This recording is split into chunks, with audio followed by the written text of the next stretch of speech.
This is Alan Farley from FX Empire. Micron Technology reports earnings after Tuesday's closing bell.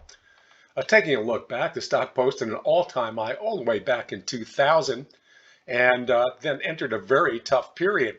Its recovery began in the last decade, and as you can see, it posted a new high in 2014, again in 2018. When sold off during the pandemic, it held above the 2018 low, which was good, and then completed this sort of cup and handle pattern breaking out at the end of 2020. Now it got within about 75 cents of that prior high, so we'll call it 100% retracement before turning around and pulling back and entering the steep correction.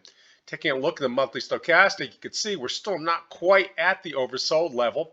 We got down there in 2015, 2016, again in 2018, and we may have to get down there again before this correction comes to an end.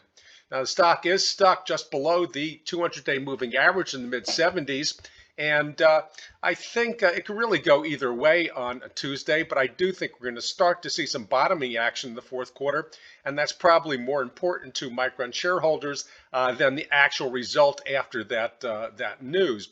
DRAM pricing has been kind of weak. We still have supply disruptions, which are probably going to last into next year. But that hasn't stopped other semiconductor stocks, because stocks just hit an all-time high about 2 weeks ago. So this is really Micron specific. As for how low it goes, well, here's support right down here in the 60s. We don't have to get all the way down here, but we could get a target up here in the upper to mid 60s if we do get new lows, and I'm not even sure of that. That's what this sort of says, but I think we're just going to have to wait and see, because we had so much downside since March and April that the stock is oversold on other levels other than the monthly, so we could very easily start to trade sideways and perhaps a little bit higher into the new year.